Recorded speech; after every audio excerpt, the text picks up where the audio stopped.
के बगिया में कोयल बोले, बेटिया अकेले रोए हो।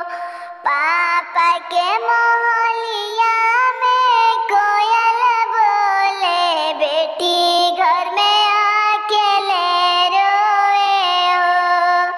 पापा जे सुती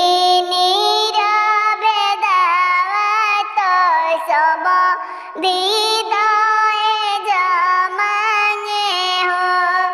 आज पापा सुती नीरवे दावा तो सम दीदाए जमाने हो।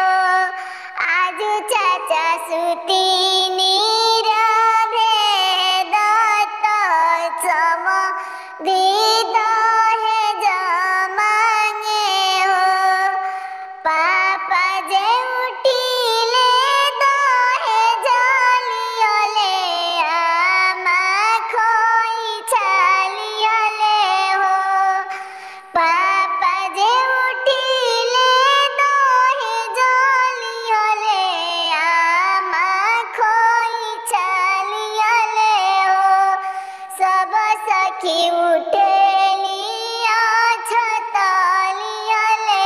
सखी या बीरन भैली हो।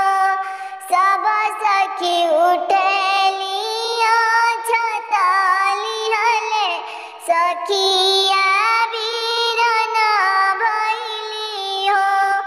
पापा के मोहलिया में कोयल बोले, बेटिया अकेले रोए हो।